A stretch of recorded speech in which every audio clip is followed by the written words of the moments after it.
हरिओम। स्वागत है आप सभी का आज के इस व्याख्यान में।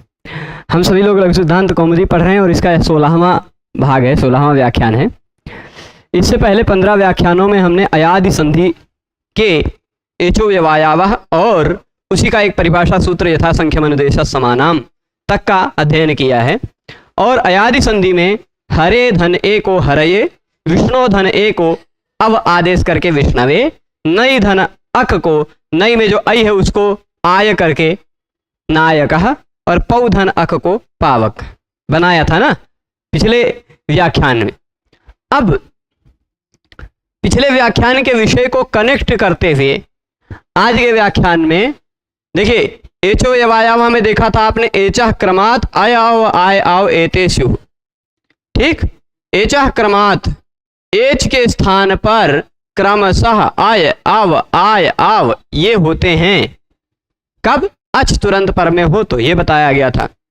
पर अब एच के स्थान पर क्रमशः होंगे, ये बात कहां से पता चली?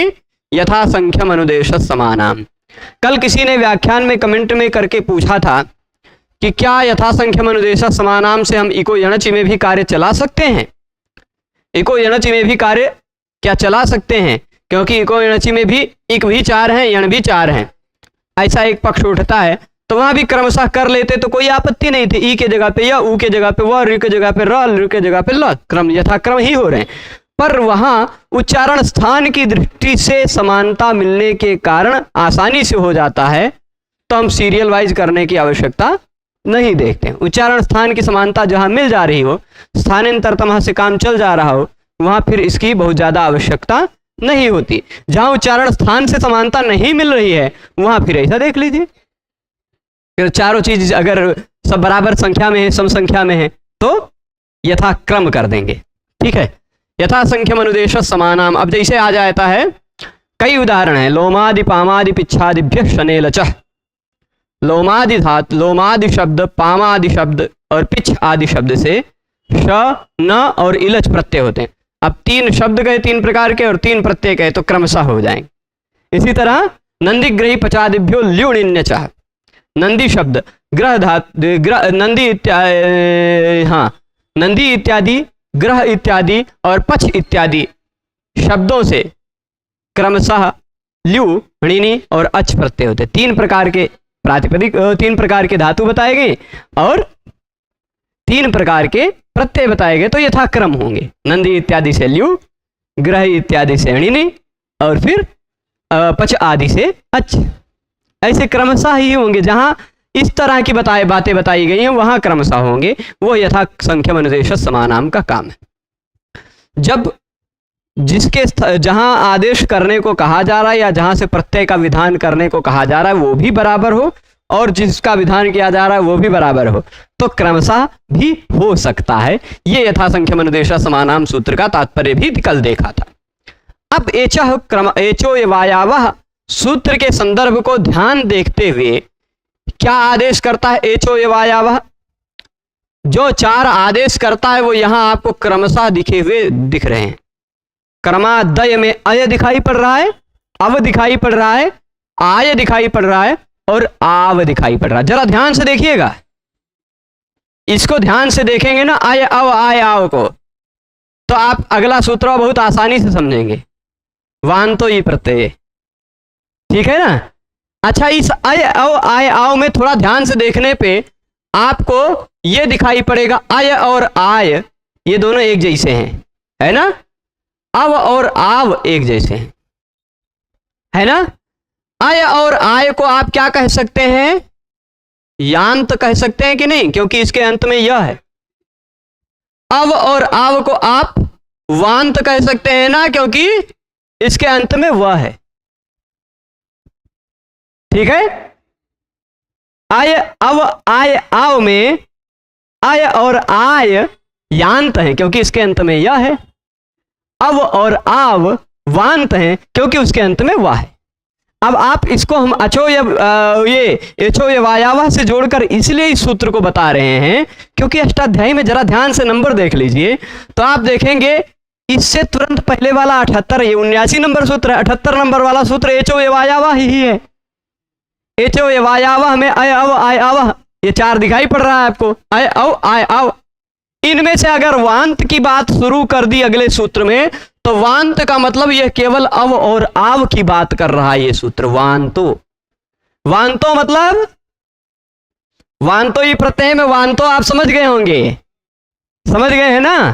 वांतो मतलब अव और आव, ठीक है। अव और आव को वांत कहा जाता है, ठीक है। अब यकार पर कब होगा यह वांत? वांत कब होगा? आप यदि कहेंगे भाई अब ये जो अब होगा वो किसके जगह पे होगा? ये पूरे एच में सबके जगह पे थोड़े ना होगा, ये निश्चित कर दिया गया है। ये ओ अब होगा तो ओ के जगह पे ही होगा, आव होगा तो वह औ की जगह पे ही होगा। तो वांतो ही प्रत्यय में वांतो कहने से इतना पता चल रहा है कि ओ और औ के जगह पे अव और आव करेगा यह सूत्र, ठीक है। ये देखिए यहां ए के जगह पे आपने आय देखा था पहले सूत्र में, ओ के जगह पे आपने अव देखा था पिछले सूत्र में, फिर आई के जगह पे आपने आय देखा था पिछले सूत्र में, देखा था ना एचो आया में, और औ के जगह पे आव देखा था, ठीक। यही चारों था ना। अब इन दोनों में ये वाली लाइन है यांत, ये यांत है, यानी इसकी बात नहीं चल रही है ना। ओ के जगह पे अव, ये है वांत, इसकी बात चल रही है। पर आई के जगह पे जो आय हो रहा है उसकी भी बात नहीं चल रही, यानी ये केवल ओ के जगह पे अव और औ के जगह पे आव करने में यह सूत्र काम आता है, वांतो ही प्रत्यय। तो आप कहेंगे, आपके मन में प्रश्न उठेगा कि भाई ओ के जगह पे अव और औ के जगह पे आव, तो पिछला सूत्र भी कर रहा था, इस सूत्र को दोबारा बनाने की क्या आवश्यकता पड़ गई? ऐसा प्रश्न उठेगा ना, उठ रहा है सबके मन में। तो अभी तक आप जरा अष्टाध्यायी निकाल कर तीनों सूत्रों को 6, 1, 77, 78, 79 इन तीनों सूत्रों को ध्यान से देख लें तो एकदम तीनों में अंतर स्पष्ट हो जाएगा। दिखा किसी को? न दिखा हो तो बताइएगा। दिख गया?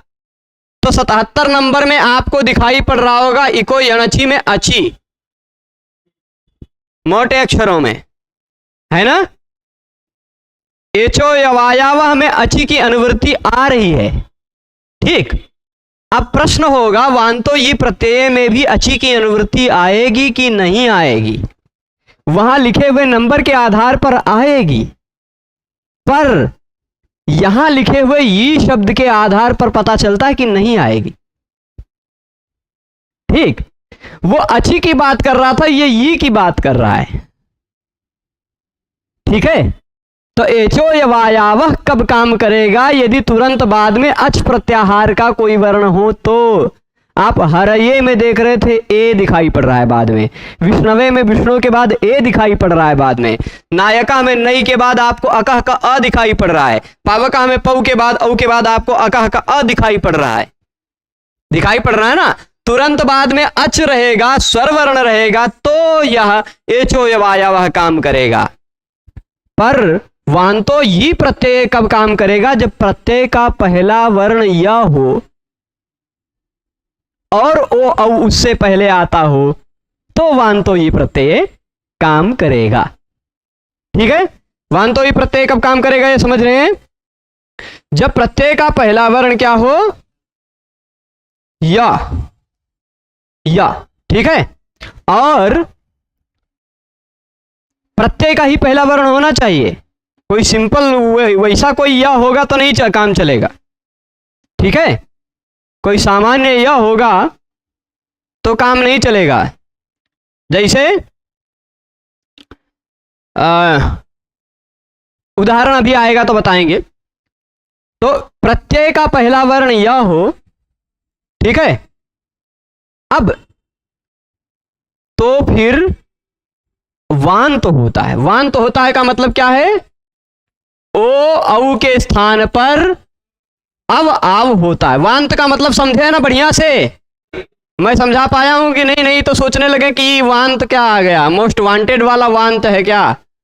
नहीं, तो वांत मतलब अय अव आय आव में जो चार में दो थे, अब आव वह इस जिसके अंत में है, वैसा वांत आदेश होता, यानी ओ और औ के जगह पे अब और आव हो जाता। यही ओ और औ के स्थान पे अब और आव हो जाता है। कब? यदि उसके बाद प्रत्यय हो कोई और उस प्रत्यय का पहला अक्षर य हो। प्रत्यय का पहला अक्षर क्या हो, तब यह काम करेगा। ठीक है, इतनी बात स्पष्ट है वांतो ई प्रत्यय का। अब उदाहरण देख लेते हैं जरा, देख लीजिए इसी बात को यहां स्पष्ट लिखे हैं। यकारादौ प्रत्यय परे, देखिए क्या लिखा है, यकारादौ प्रत्यय। ये प्रत्यय का मतलब क्या होगा, यकारादौ प्रत्यय। अच्छा, ये कहा है, ये का अर्थ यकारादौ कैसे हो गया? ये का मतलब पर में यह होना चाहिए, पर में यह होना चाहिए, प्रत्यय हो उसका यह हो। पहले अब जैसे देख लीजिए, गो है शब्द, ठीक, उसके बाद कोई प्रत्यय लगा है, उसका अक्षर यह हो, तो मतलब पहले अक्षर तो रहेगा, प्रत्यय का पहला अक्षर ही तो रहेगा, इसीलिए यकारादौ कह दिया है। ऐसा कुछ लोग कहते हैं, पर सामान्यतः इसके लिए परिभाषा एक बनी है परिभाषेंदु शेखर में। अब आप देखिएगा लगभग 35 नंबर के आसपास परिभाषा मिलेगी, एकदम पक्का नहीं कह रहे हैं नंबर। यस्मिन् विधिस् तदादावल ग्रहणे, यस्मिन् विधिस् तदादावल ग्रहणे। आप कहेंगे तो हम एकदम कंफर्म कर लेंगे कौन से नंबर पे परिभाषा है, पर देख लीजिएगा, मैं भी उस परिभाषा को लिख देता हूं। ये परिभाषेंदु शेखर में आपको मिल जाएगा। कहीं अगर सप्तमी विभक्ति विशेषण और विशेष्य दोनों सप्तम में तो हो, ये देखें ये भी सप्तमी में है, प्रत्यय भी सप्तमी में है, दोनों अगर सप्तमी में हो तो उसका अर्थ जहां सप्तमी लगा हुआ है वहां उसका अर्थ तदादि लिया जाता है। जिसमें सप्तमी लगा है तदादि, यानी ये में प्रथमी सप्तमी लगी है तो यादि अर्थ लिया जाएगा। यादि को ही यकार आदि भी कह सकते हैं। यह जिसका आदि हो वही यकार आदि भी है, वही यादि भी है। तो ये यस्मिन् विधिस् तदादावल ग्रहणे, ठीक। तो अब 1 मिनट, ये परिभाषा हमें मिल नहीं रही है, यहां पे दिखा देंगे आप, जस्ट 1 मिनट देखिएगा। यहां पर परिभाषा हम कंफर्म करके इसमें निकाल के तुरंत दिखा दे रहे हैं, लेकिन अंतर्जाल जी चल रहे हैं, नहीं चल रहे होंगे ना? चल रहे हैं, काम चल जाएगा। यहां आप देखेंगे, थोड़ा सा जूम करके आ जाओ प्रभु, यही परिभाषेंदु शेखर भी इन्होंने रख रखी है, तो मिल जाएगी। वाक्य परिभाषेंदु शेखर मिला? नहीं, आगे की परिभाषा कहाँ गई सारी? खाली मंगलाचरण करोगे प्रभु आप? नत्वा शाम शिवम ब्रह्म नागेश कुरुते सुधी। यहाँ कुछ नीचे एक्स्ट्रा दिखाई पड़ रहा है, वो काम का नहीं लग रहा है, नहीं दिख रहा है, चलेगा। पर यस्मिन् विधिस् तदादावल ग्रहणे, यहाँ मैं कंफर्म कर लेता हूँ, परिभाषा नंबर 35 के आसपास है। एक बार परिभाषा विधि परिभाषेंदु शेखर आप निकाल के इसको कंफर्म कर लीजिएगा, मोबाइल में अच्छे से टाइप नहीं होता है, ठीक है।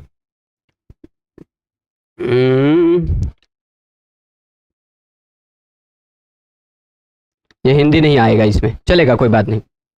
जब आगे कोई परिभाषा इति, अच्छा यहाँ शायद आए, ऐसा नहीं आ रहा है, नहीं आएगा, कोई बात नहीं। हम आ जाते हैं, फिर से इंस्टॉल किया हुआ है, फिर भी ये बार बार इंस्टॉल करने को बात आ रहा है, कोई दिक्कत नहीं। हम लिख दे रहे हैं परिभाषा, वो खोज लीजिएगा, परिभाषेंदु शेखर में मिल जाएगा। कितने नंबर पे?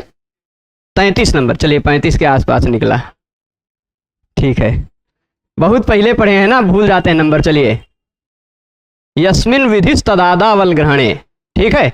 और उसकी अवतरणिका में आपको, उसकी अवतरणिका में मतलब वो जो परिभाषा लिखी है उससे एक वाक्य पहले आप देखेंगे तो वांतो ये प्रत्यय ही विषय उठाया है। यस्मिन् विधिस् तदादावल ग्रहणे, यही विषय उठा है, इसीलिए मुझे याद आया ये सूत्र। ये सूत्र नहीं है, परिभाषा। ठीक, अगर कहीं यस्मिन् विधि कही गई हो, सप्तमी के द्वारा कोई विधि कही गई हो, तो उसका ग्रहण किया जाएगा क्या? तदादि ग्रहण किया जाएगा। ठीक, तदादि मतलब ये कहा गया तो यादि, ये अर्थ लिया जाएगा। ठीक, तो प्रत्यय का पहला अक्षर क्या होना चाहिए? या। प्रत्यय का पहला अक्षर क्या होना चाहिए? और उससे पहले होने चाहिए, उस प्रत्यय से पहले क्या होना चाहिए? ओ और औ। क्या होना चाहिए? ओ और औ। ठीक है, तो क्या होगा? ओ और औ के स्थान पर अव और आव हो जाएगा, यानी वांत हो जाएगा। चलिए जरा ध्यान से दे देते हैं हम। शब्द क्या है? गो। ठीक, और उसके बाद प्रत्यय है यत। यत प्रत्यय का य बचा है। नपुंसक लिंग में सामान्यता प्रयोग होगा तो ज्ञानम ज्ञाने ज्ञानानि की तरह यम ये यानी ऐसा प्रयोग होता है उसका, तो इसलिए हम सीधे यम लिख दे रहे हैं। ठीक, पर यहां जो यम दिखाई पड़ रहा है ये यत प्रत्यय का है। सूत्र कौन सा? एक तद्धित प्रकरण में आप ऐसे सूत्र मिलेगा, उगवादिभ्यो यत।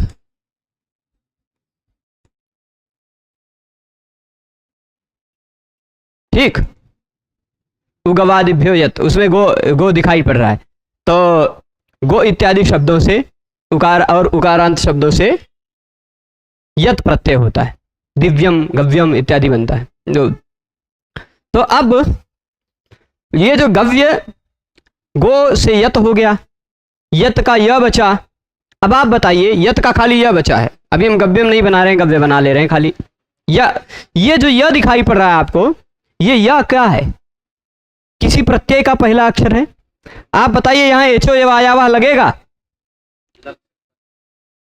लगेगा क्या? क्यों नहीं लगेगा? क्योंकि तुरंत बाद में स्वर वर्ण नहीं है। तुरंत बाद में स्वर वर्ण होना चाहिए ना। स्वर से पूर्व में होने पर ही ए ओ आई औ के स्थान पे अय अव आय आव होता है, तो वह एचो एव आयावा का काम है। स्वर तुरंत पूर्व पर में नहीं है, वो स्वर से पहले नहीं है, वो या से पहले है। और वह या भी जो है वह प्रत्यय का या है, और कोई सामान्यता कोई दूसरा या नहीं हो। ठीक, तो ऐसा होने पर, ठीक है, ये इस या से पहले ओ के स्थान पे क्या हो जाएगा? अव। ग में से ओ निकल गया, ग हो गया आधा, ओ के जगह पे आ गया अव, और फिर य। इसको जोड़ दीजिए, बन जाएगा गव्य। पंचगव्य पीते होंगे, ग्रहण करते होंगे, गव्य बना, ग अव य, गव्य। यहां पर एचो यवायावह काम बिल्कुल नहीं करेगा। स्पष्ट है, एचो यवायावह का यह काम नहीं है। गव्य हो गया। अब ओ के स्थान पे अव का तो उदाहरण आपने देख लिया। इसी तरह नौ होता तो, और यत प्रत्यय का यह होता तो, औ के स्थान पर क्या हो जाता? आव। न आधा बचता, उसमें आ जाता आव, और फिर उसके बाद यह जोड़ने पर बन जाता नाव्य। अभी गव्य नाव्य को गाव्यम नाव्यम आप नपुंसक लिंग में प्रथमा एक वचन में बना लीजिएगा। नपुंसक लिंग में जैसे ज्ञान शब्द का ज्ञानम, ऐसे गव्य शब्द का गव्यम, फल का फलम, नाव्य का नाव्यम। ठीक है, अतोम सूत्र लग जाएगा, सु के जगह पे अम हो जाएगा। ठीक है, तो गव्यम नाव्यम बन गया। सामान्यतः आप युवांतो ये प्रत्यय का अर्थ क्या समझे? अगर इको यणची आप समझे थे, अगर आप एचो यवायावा समझे थे, तो वांतो ये प्रत्यय समझना आपके लिए आसान लगा होगा, है ना। प्रत्यय का पहला वर्ण होना चाहिए य, उससे तुरंत पूर्व में, क्योंकि सप्तमी विभक्ति लगी है, तो सप्तमी मतलब तस्मिन्निति निर्दिष्टे पूर्वस्य, ये ध्यान रखना है आपको। ये और प्रत्यय दोनों में सप्तमी विभक्ति लगी है। सप्तमी विभक्ति जिसमें लगी हो उससे पहले वर्ण के स्थान पे कार्य होगा। तो या और प्रत्यय का पहला वर्ण या हो, उससे पूर्व में ओ या औ हो, उसके स्थान पे वांत यानी औ और आव हो जाता है। ये वांतो ये प्रत्यय का निष्कर्ष है। ठीक है, स्पष्ट है। वही लिखा है यकारादौ प्रत्यय, ये प्रत्यय का अर्थ है परे, पर में होना चाहिए यकार आदि प्रत्यय, है ना, तभी तो उससे पूर्व में ओ औ दिखाई पड़ेगा। तो ओत औतो हो, ओत औतो हो, ओ दौतो हो। देखिए यहां क्या लिखा है, ओत, ओत धन औत। यह क्यों कहा गया कि यह केवल ओ और औ का ही ग्रहण कराना चाह रहे हैं, प्लुत उलुत वाले का नहीं ग्रहण कराना चाह रहे हैं। ठीक, ओ और औ थोड़ा स्पष्ट बताने के लिए भी, अगर ओत और त न कहते, त न लगाए होते तो पता ही नहीं चलता, आपको लिखा हुआ मिलता अव तो ऐसे लिखा मिल नहीं होता है ना, ओ के जगह पे अव करते अवऊ, है ना, ओ औ संधि कर देते अवऊ बन जाता। अब अवऊ का मतलब क्या समझते हैं आप आसानी से, इसलिए अलग अलग करने के लिए ओत और औत, ओत औत, त जिसमें लगा हो उस त को हटाकर खाली उसी का ग्रहण किया जाता है। तो ओत औत का मतलब क्या हो जाएगा, ओ औ। अभी आगे तपरस तत्काल से सूत्र आएगा। ठीक, तब आपको तो क्यों बाद में जुड़ता वो बताया जाएगा। ठीक है, ओ और औ के स्थान पर अव और आव ये दोनों होते हैं। अर्थ सूत्र से ही बता चुके थे, प्रवृत्ति से भी उसको स्पष्ट कर दिए। प्रत्यय का पहला वर्ण य हो, यकारादि प्रत्यय पर में हो, तो ओ और औ के स्थान पर अव और आव ये दोनों होते हैं। एतौ स्तः, ये दोनों स्तः मतलब होते हैं। ठीक है, गव्यम और नाभ्यम ये दो शब्द बन गए। ठीक है, बन गए। अब आ जाइए आप सब अध्व परिमाणे च, इस वार्तिक पर। ठीक है, वार्तिक है ये, दूसरी वार्तिक आई अभी तक, है ना। इससे पहले आप खाली यण प्रतिषेधो वाच्य पढ़े हैं, वार्तिक नहीं कि नहीं, और पढ़े हैं, और पढ़े हैं, रिल वर्णयोर मिथत् सावर्ण्यम वाच्यम भी पढ़े हैं ना। तो यह क्या है, वांतो ये प्रत्यय, वांतो ये प्रत्यय में ही एक वार्तिक आया, जो वार्तिक जिस सूत्र में आता है उसी सूत्र से संबद्ध रहता है। ठीक, तो अब अध्व परिमाणे च, अध्व परिमाणे च, देखिएगा एक गो शब्द है, यहां लिखते हैं गो और उसके बाद लिखते हैं युति। आप बताइए एचो व्यवायावह लग पाएगा यहां, क्यों लगेगा, पर में अच, पर में स्वर वर्ण नहीं है इसलिए नहीं लग पाएगा। ठीक, पर में स्वर वर्ण होता तब तो लगता, अच यहां नहीं है, यह है, तुरंत बाद में यह है ना, उसके बाद स्वर है, व्यवधान है बीच में यह का, तुरंत बाद में यह है जो कि स्वर नहीं है, इसलिए एचो यवायावह नहीं लग पाएगा। एचो यवायावह तभी लगेगा जब ए ओ ऐ औ के बाद स्वर वर्ण हो। ठीक, तो यहां ए ओ के बाद स्वर वर्ण या स्वर वर्ण नहीं है, इसलिए एचो यवायावह काम नहीं चलेगा। ठीक, अच्छा वांतो ये प्रत्यय लगेगा क्या, ओ और औ में से कोई एक है, उसके तुरंत बाद यह भी दिखाई पड़ रहा है, पर यह युति कोई प्रत्यय नहीं है, युति कोई प्रत्यय नहीं है, इसलिए वांतो ये प्रत्यय नहीं लगेगा। ठीक है, युति कोई प्रत्यय नहीं, युति में यु मिश्रणयो अर्थमा मान लीजिए यु धातु हो और 3 प्रत्यय लगा हो तो युति बन गया हो।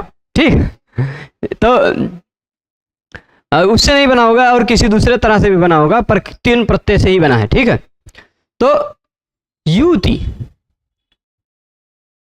गो युति, युति कोई प्रत्यय नहीं है, इसलिए वांतो ये प्रत्यय भी नहीं लग पाएगा, एचो ये वायावा भी नहीं लगा, वांतो ये प्रत्यय भी नहीं लगा, इसलिए भगवान पाणिनि कात्यायन जी को एक वार्तिक बनाना पड़ा कि अगर 2 शब्दों को जोड़ने के बाद, ध्यान दीजिएगा, अगर दो शब्दों को जोड़ने के बाद, मतलब दो संधि करने के बाद जो शब्द बन रहा है, संधि करने के बाद जो शब्द बन रहा है, वह शब्द अध्व यानी मार्ग का कोई नाप हो। परिमाण मतलब नाप। अध्व का मतलब क्या होता है? अध्व का अर्थ यहां लिख देता हूं, मार्ग, ठीक, रास्ता जिसको कहते हैं देसी भाषा में। और परिमाण मतलब नाप, नाप कहते हैं, नाप तोल। अब रास्ता नापते हैं आजकल तो किसमें नापते हैं? मीटर। पहले सबसे शुरुआत करते हैं सेंटीमीटर, और उससे भी मिलीमीटर भी करते हैं ना। फिर उसके बाद वो वैसा नापते हैं मीटर, मीटर के बाद किलोमीटर, 1000 मीटर का 1 किलोमीटर हो जाता है, फिर उसमें मील आ जाते हैं, है ना। ऐसे तो नापते हैं। पहले के समय में नापा जाता था कैसे? हाथ से। नाट्य शास्त्र में तो और नाप के, अणु रजश्च बालश्च युका लिक्षा यवस् तथा। अणु, रज, बाल, युका, लिक्षा, यव, ऐसे बहुत मतलब अणु होता है।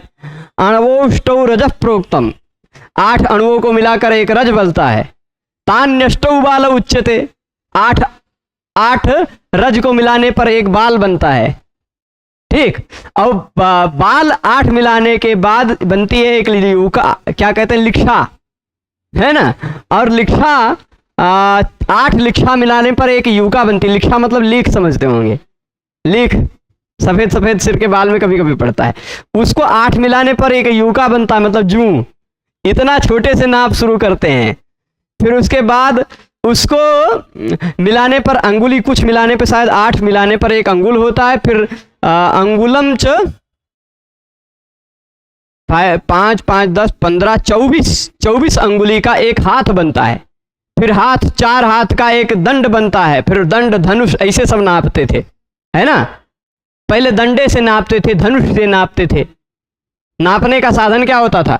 आप याज्ञवल्क्य स्मृति पढ़ेंगे तो धनुष शतम परिणाहो क्षेत्रे ग्रामे क्षेत्रांतरम भवेत, है ना। खरवटस्य मतलब ये कहा गया कि गांव है तो गांवों के चारों तरफ 100 धनुष के बराबर की जमीन छोड़ देनी चाहिए गायों को चरने इत्यादि के लिए। वहां 100 धनुष से नापा गया। तो ऐसे ही 2000 धनुष, कितना? 2000 धनुष। एक धनुष ऐसे रखा नापा, फिर दूसरा धनुष रख के नापा। 2000 धनुष के बराबर क्या हो जाता है? एक गव्यूति बनता है। ये रास्ते के नाप का है, ठीक। गव्यूति को दूसरे शब्दों में कहा जाए तो गव्यूति 2 क्रोश का होता है। 2 क्रोश, 2 क्रोश मतलब 2 कोस, आज के देशी भाषा में कह दिया जाए तो 2 कोस। एक कोस मतलब 3 किलोमीटर लगभग, ठीक। एक कोस मतलब 3 किलोमीटर, 2 कोस मतलब 6 किलोमीटर।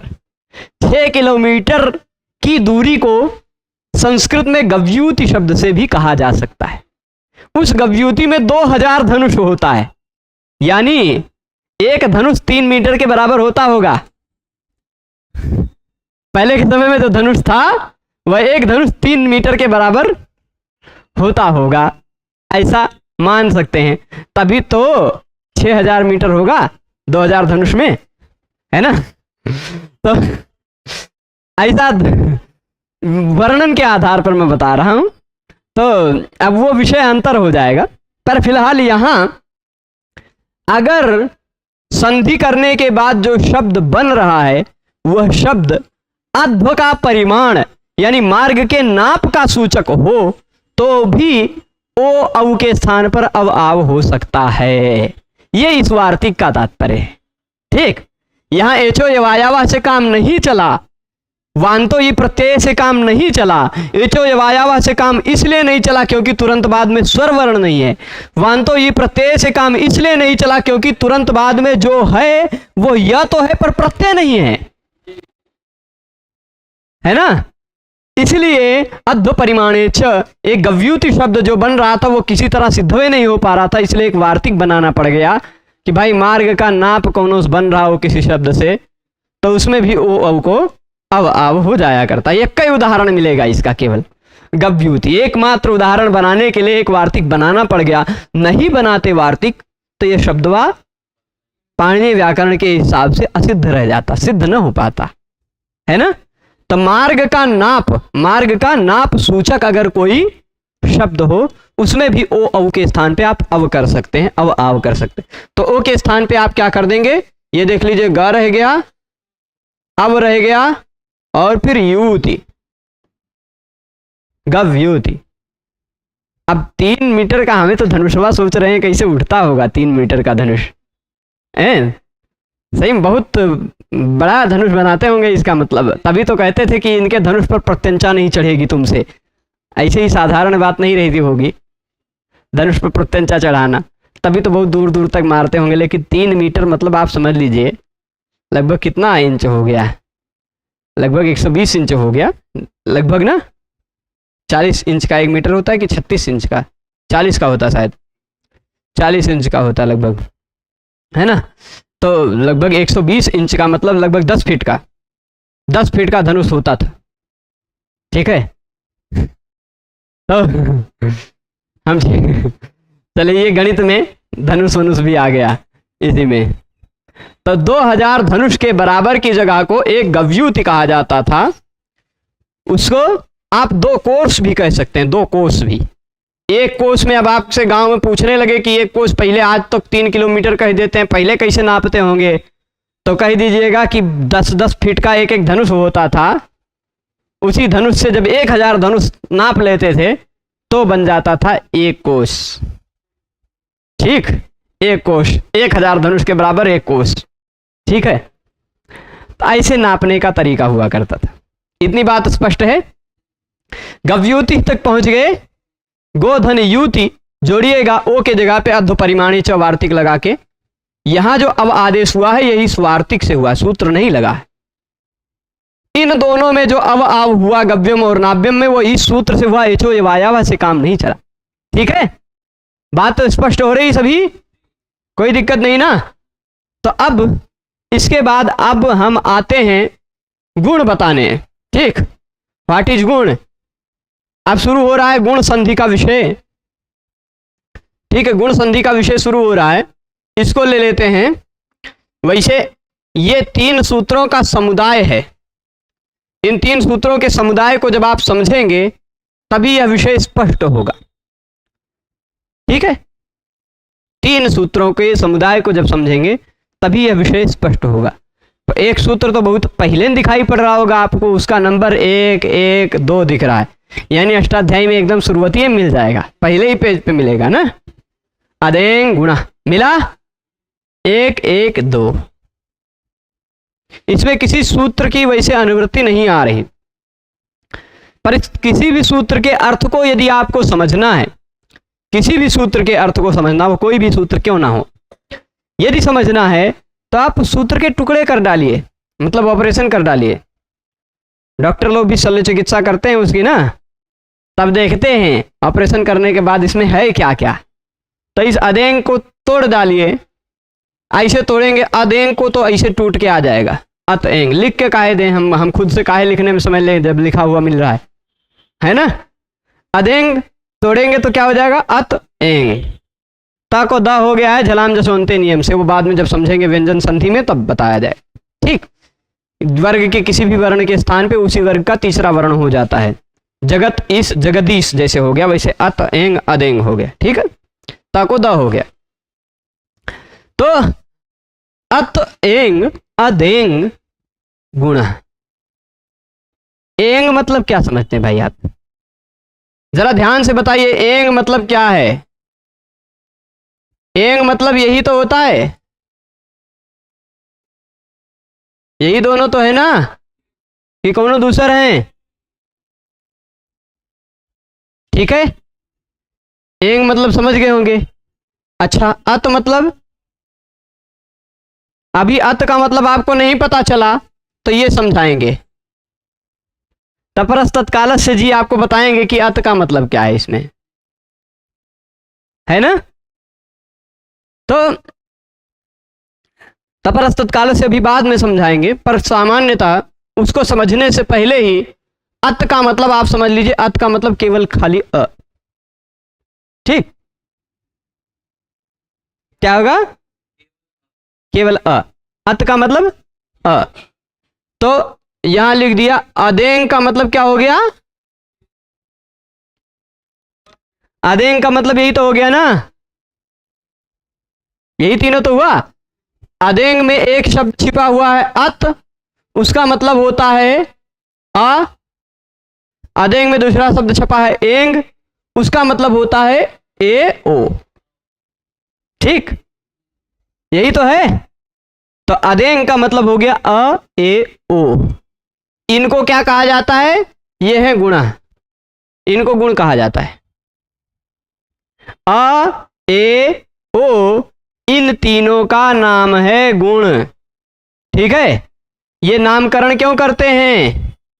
जैसे अब आजकल के पता है, आप सब लोग यहाँ रहते हैं, एक दिन पहले दिन पढ़ाते समय हमने एक उदाहरण बोला था। हो सकता है यहाँ साधु संतों के बीच में रहने के बाद साधु शाही भाषा न समझते हो आप, है ना। आपसे बता दिया जाए कि राम रस दो, है ना।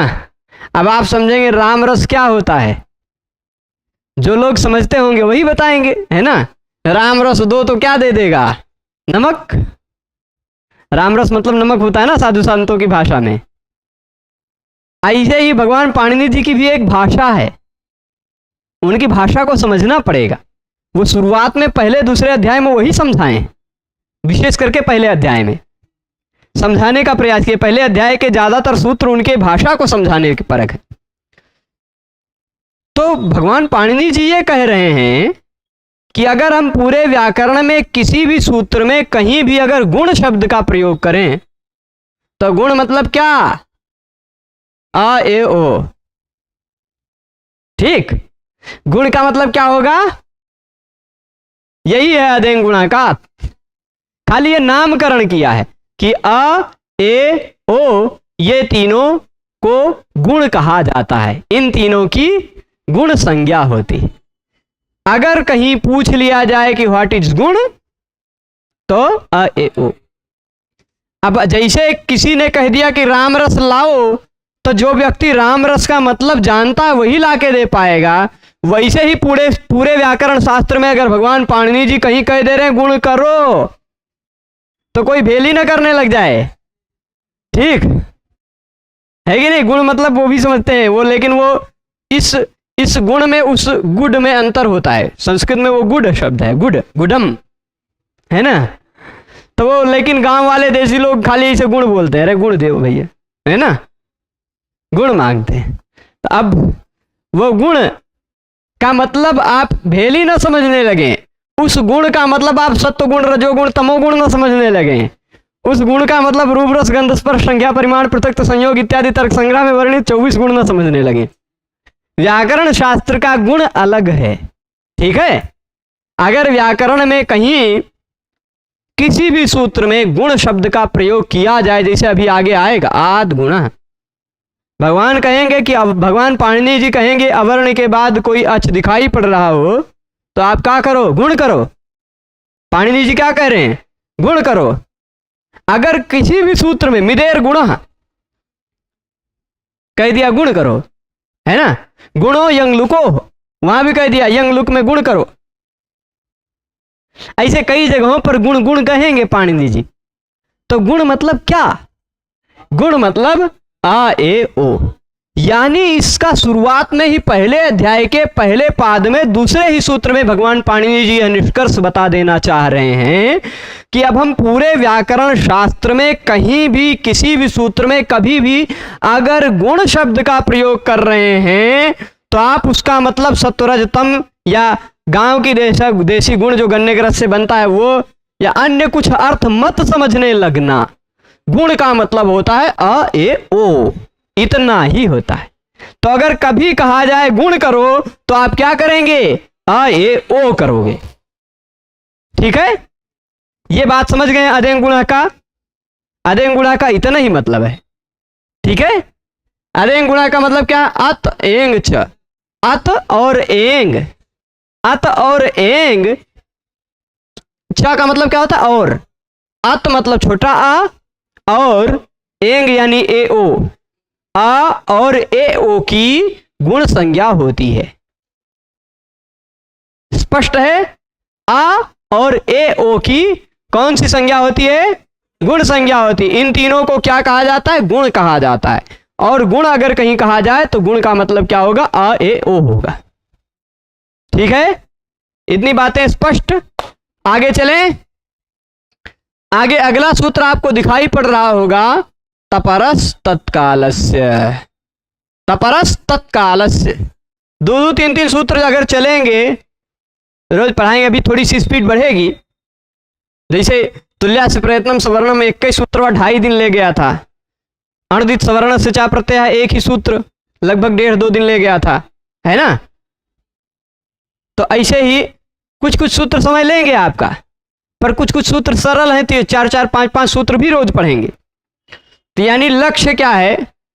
जुलाई तक, जाते जाते अगले जुलाई तक या अगले दिसंबर तक ज्यादा से ज्यादा पूरा लघु सिद्धांत कौमुदी निपट चुका होगा, समाप्त हो चुका होगा।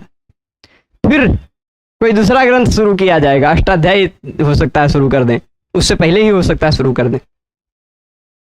तो अब तपरस तत्कालस्य पर आते हैं। कौन सा सूत्र है? तपरस तत्कालस्य। यह काल का मतलब समझते हैं? काल, अगर व्याकरण शास्त्र में कहीं काल की बात कही जाए तो उस काल का मतलब वर्णों के उच्चारण काल को लीजिएगा। ठीक, वैसे काल का मतलब भूत भविष्य वर्तमान भी व्यवहार में है, व्याकरण में, है ना? पर वहां कहीं भी सीधे भूते, सीधे भूतकाल नहीं कहा गया, सीधे भूत खाली कहा गया। वर्तमान सामीप्य वर्तमान वद्वा या वर्तमाने लट खाली भूते कहा गया, वर्तमाने कहा गया, है ना? भविष्यति खाली भविष्यति कहा गया है, भविष्यत काल नहीं कहा गया। पर काल शब्द का प्रयोग आपको ऊ कालो झ्रस्व दीर्घ प्लुतः, वहां काल शब्द का प्रयोग दिखाई पड़ा होगा। तो काल की बात अगर कही जाए व्याकरण शास्त्र में कहीं, तो अधिकांश में आपको काल का मतलब उच्चारण काल लेना है।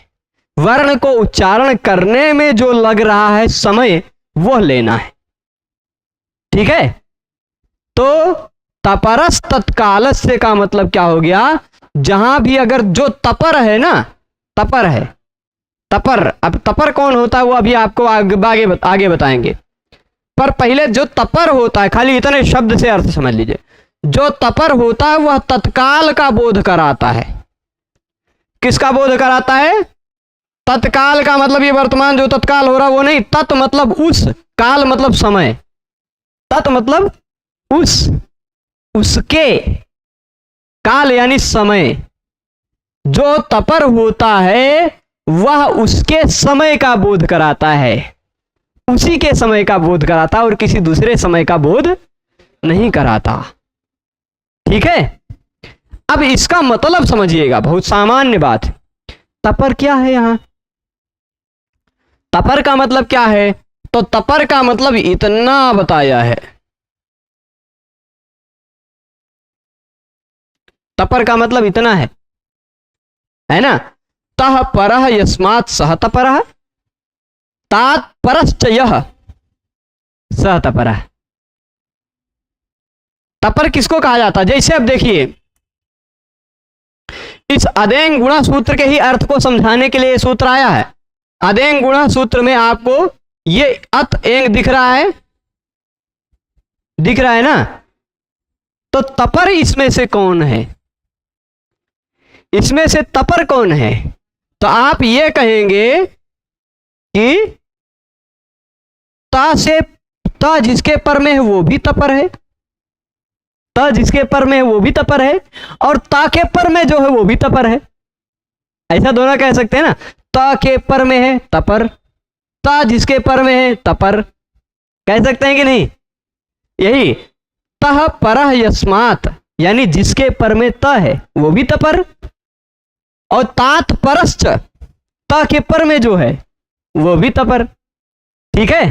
तो तपर का मतलब क्या हो गया? यहां आप अत को भी कह सकते हैं, एंग को भी कह सकते हैं। अत भी तपर है, एंग भी तपर है। वृद्धिरादैच में तो भाष्य में स्पष्ट कहा गया तपर करणम ऐजर्थम। तपर करण यहाँ आत में आ के लिए नहीं है, तपर करण यहाँ केवल ऐच के लिए है, क्योंकि ऐच में समस्या आएगी, एंग में भी अभी समस्या आएगी।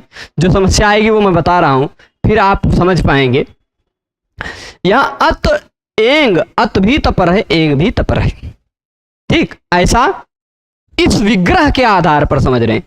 तह पर यस्मात् सह, त पर में है जिसके वह, त पर में किसके है, त पर में किसके, तो तपर मतलब क्या हो गया, आ, तपर का मतलब क्या हो गया, और त के पर में क्या है, तो तपर का मतलब क्या हो गया, ठीक है। तपर का मतलब क्या है, आ भी और एंग भी। वह अपने काल का, अपने उच्चारण काल का ही बोध कराएगा। यानी सूत्र में अत कहा गया है, यानी यह अ ह्रस्व वाले आ का ही बोध कराएगा। अब यहां आ से मतलब अनुदित सवर्ण से चा प्रत्यय के आधार पर आप अ मतलब अविधीयमान आ है, इसलिए अविधीयमान अ अपने सवर्ण का ग्रहण कर लेगा, आ सभी प्रकार का ग्रहण कर लेगा। ऐसा बिल्कुल मत जाना। यह तपर है तो यह उसी काल का यानी ह्रस्व वाले आ का ही ग्रहण कराएगा। 6 प्रकार के जो ह्रस्व आ होते हैं वही गुण कहे जाएंगे, ठीक है ना। और एंग भी तपर है तो एंग भी वृद्धि वाला का गुण मतलब दीर्घ वाला ए ओ कहा गया है, यानी उसको भी केवल ए ओ को ही ग्रहण करेंगे। ये प्लुत वाला नहीं ग्रहण करेंगे, आई ओ प्लुत वाला ग्रहण नहीं करेंगे, ठीक है। तो यह दीर्घ वाले का ही ग्रहण होगा क्योंकि वो भी तपर है। तपरस तत्कालस्य का मतलब समझ रहे हैं, यानी अगर भगवान पाणिनि जी किसी भी सूत्र में त लगाकर जोड़कर बोल रहे हैं तो वह त जिसमें लगा हुआ है उस ता से पूर्व में जो कुछ भी है या उस ता से पर में जो कुछ भी है वह जैसा कहा गया है वैसे का ही ग्रहण होगा, उसी काल वाले का ही ग्रहण होगा। तत्काल से मतलब उसी काल वाले का। अब उस काल मतलब यहां कौन सा काल वाला कहा गया है, ह्रस्व काल वाला कहा गया है, यानी ह्रस्व का ही ग्रहण कराएगा। अत मतलब ह्रस्व आ, इसलिए गुण आप इस वाले आ को गुण नहीं कर पाएंगे कि ये गुण नहीं है, ठीक है। इसको गुण नहीं कह सकते आप। गुण किसको कहेंगे, इसको वाले गुण को गुण कहेंगे क्या, नहीं कह सकते ना, केवल इसको ही गुण कह पाएंगे आप, ठीक है। उसी काल का बोध कराएगा, ये तपरस तत्कालस्य का अर्थ समझ गए, ठीक। तो तः पर यस्मात् सह तपरा और तात्परश्च उच्चार्यमाण, ता के पर में जिसका उच्चारण किया है, तात्परश्च उच्चार्यमाण मतलब ता के पर में जिसका उच्चारण किया गया है, यानी एंग का, ये समकालस्यैव संज्ञा स्यात्, ठीक। समकाल का ही बोध कराएगा, यानी ह्रस्व उच्चारण किया गया है तो ह्रस्व का ही बोध कराएगा, दीर्घ उच्चारण किया गया है तो दीर्घ का ही बोध कराएगा, ठीक है। जो भी लोग यहाँ आते हैं उन लोगों से एक निवेदन रहेगा कि आपस में जो पिछवा बैठते हैं ना बहुत बतियाते हैं, तो आप बतियाते हैं तो अपना तो नुकसान कर रहे हैं क्योंकि हम जो बोल रहे हैं वो नहीं सुन रहे हैं और जिससे बतिया रहे हैं उसको भी नहीं सुनने दे रहे हैं। तो इस तरह से आप इस तरह की मानसिकता वाले लोग अध्ययन और अध्यापन में अपराधी की श्रेणी में गिने जाते हैं, ठीक। तो अपराधी मत सुनिए क्योंकि आप अपना तो अपराध कर ही रहे हैं, खुद नहीं पढ़ रहे हैं, बैठे हैं जिस निमित्त, दूसरे को भी नहीं पढ़ने दे रहे हैं बतिया के। तो खाली यही ध्यान रहे तभी विषय आप स्पष्टता समझ पाएंगे, ठीक है। ऐसा निवेदन रहेगा, बाकी करने को तो आप सब जो करें वो करें। यहाँ आगमा वाले जो बैठे हैं वो पढ़ेंगे बढ़िया से समझेंगे, ज्यादा संख्या होने पर यह भी दिक्कत होती है। चलिए, तो तह परा यस्मात् सह, त जिसके पर में है वो भी तपर और तात्परश्च यह, त के पर में जो है वो भी तपर, यानी अत भी तपर एंग भी तपर, ये अपने समकाल का ही बोध कराएगा, यानी अत मतलब ह्रस्व आ का ही बोध कराएगा, एंग मतलब दीर्घ ए ओ का ही बोध कराएगा, ठीक। तो आप अदेंग गुना भी समझ गए होंगे, तपरस तत्काल से भी समझ गए होंगे। ये दोनों सूत्र सरल हैं, संज्ञा सूत्र हैं। जो सूत्र कुछ काम करते हैं वो सूत्र थोड़े समझने में उदाहरण लेना पड़ता है, पर इसमें उदाहरण नहीं, ये सूत्र के अर्थ को सरल करने में ये सूत्र काम आते हैं। संज्ञा सूत्र और परिभाषा सूत्र आपको अन्य सूत्रों के अर्थ को सरल करने में सहायक होते हैं। तो अब जब आद गुणा आएगा ना, अभी आद्गुणः। आद्गुणः का मतलब क्या है, वह जब आप समझेंगे तो आपको इन दोनों सूत्रों के सहयोग का मतलब समझ में आएगा। यहां आद में जो द लगा हुआ है यह तपर वाला नहीं है, आत गुणः। आत है, मान लीजिए आत धन गुणः, ता को द हो गया है, तो ये जो आत में आ के बाद त लगा हुआ है यह कैसा वाला है, यह तपर वाला नहीं है। अच्छा, राम शब्द आप जानते हैं? राम शब्द, राम में अंतिम अक्षर कौन सा है? मां का है दिखाई पड़ रहा है भाई, तनी व्याकरण पढ़ रहे हो, यहां ये अक्षर मत देखो। राम में 4 अक्षर है, र आ म अ, अंतिम अक्षर कौन सा है? आ है ना। इसका आप प्रथमा विभक्ति से रूप बनाते जाइएगा, राम रामौ रामा रामम रामौ रामान रामेण रामाभ्याम रामैः रामाय रामाभ्याम रामेभ्यः रामात। पंचमी में रामात दिखाई पड़ा ना, तो राम में अगर राम का रामात बन जा रहा है तो आ का आत बनेगा कि नहीं? आप भाई जैसे ये देख लीजिए, मैं थोड़ा सा गणित का फॉर्मूला लगा के बता रहा हूं, ठीक। राम में क्या है?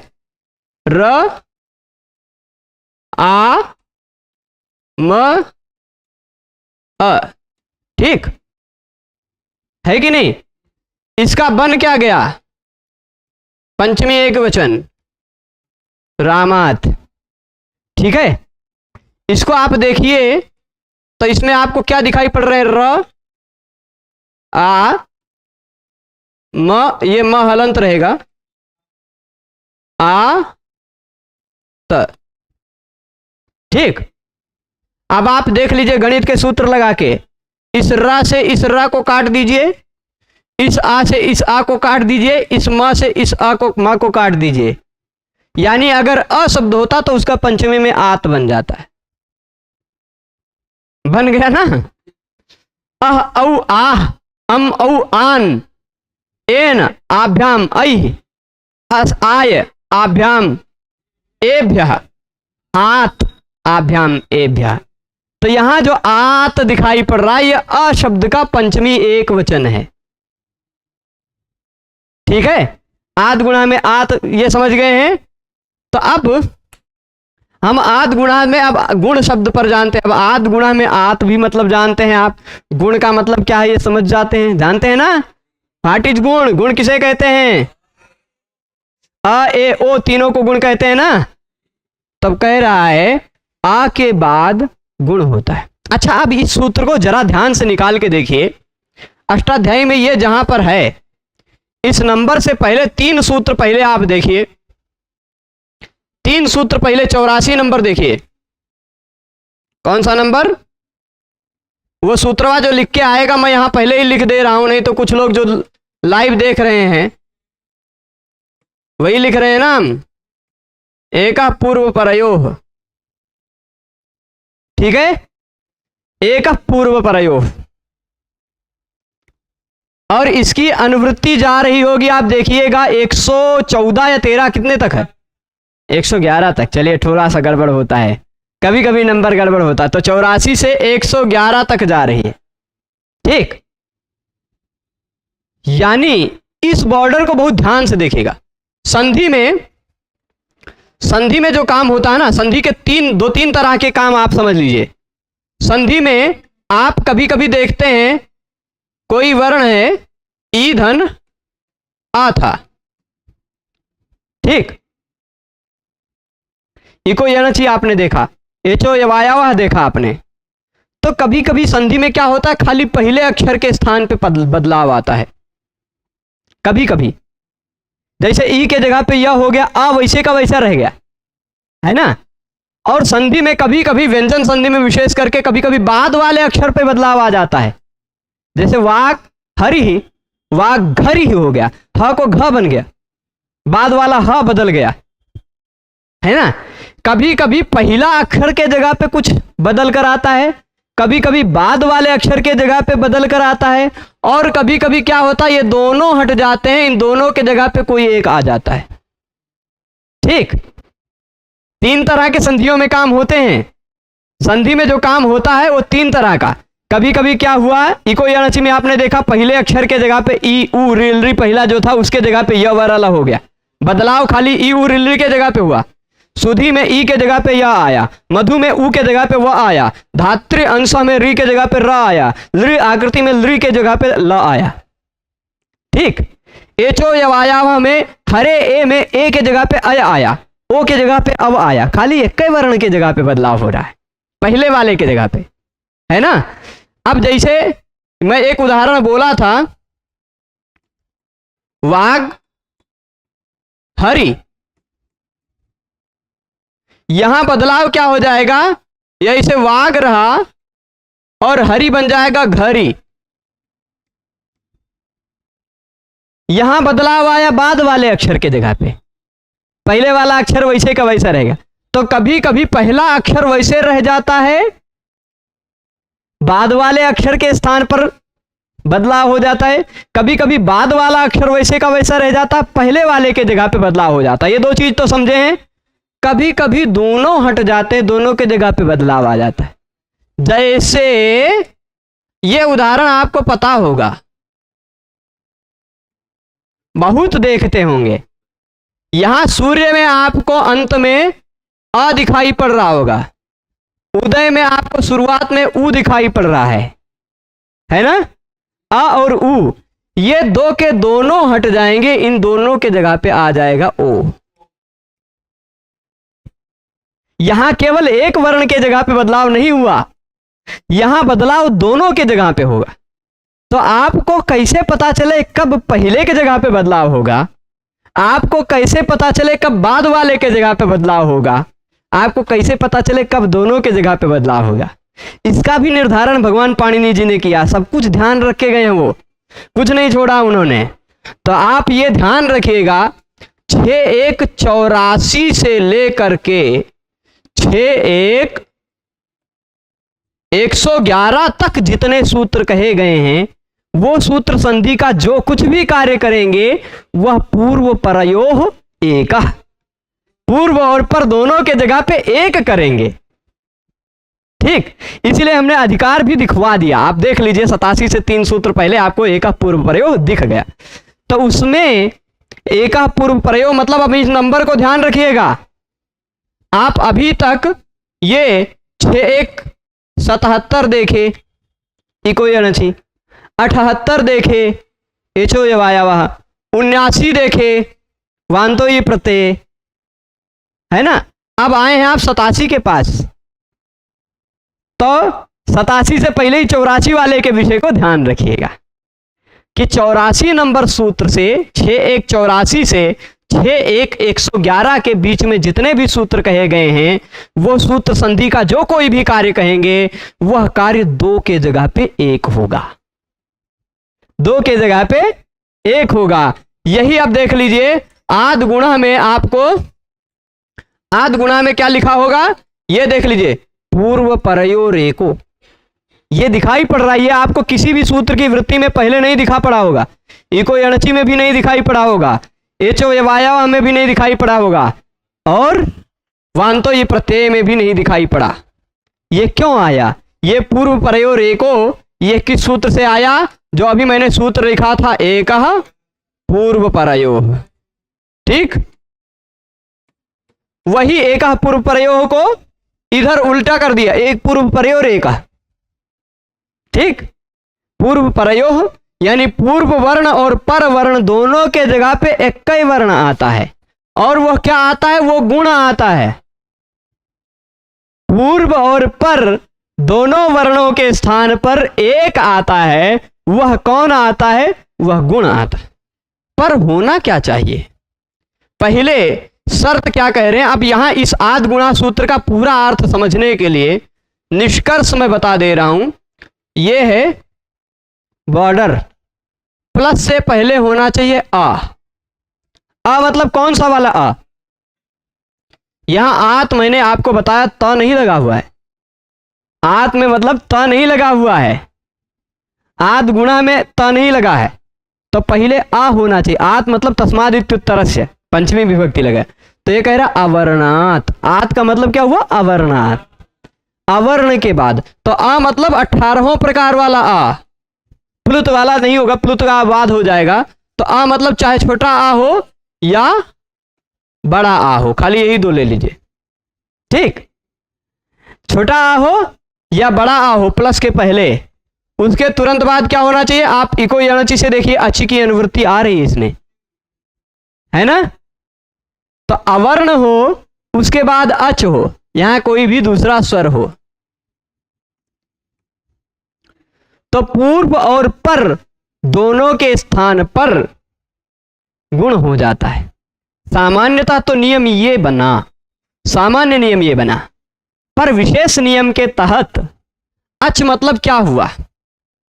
अच मतलब यहां मैं लिख देता हूं, पर में होना चाहिए अ, ई, उ, रे, रे, ठीक, ए, ओ, आई, औ।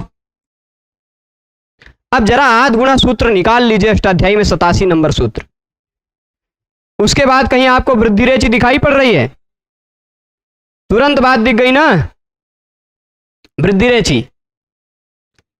वृद्धि रेचि ने कहा एच, यदि आत एची, आ के पर में अगर एच हो तो गुण ना होकर, ठीक। यानी इसने सामान्य नियम ने तो बता दिया कि आ के बाद कोई भी स्वर हो तो गुण होगा, पर बाद एक विशेष नियम आया, वो कहा नहीं भाई, आ के बाद अगर ए ओ आई ओ हो तो गुण ना होकर के वृद्धि हो जाएगी, ठीक। उसके बाद आप एक अकस्वर्ण दीर्घा समझेंगे, तो आ के बाद यदि आ हो तो दीर्घ हो जाएगा, यानी इहो कट गया।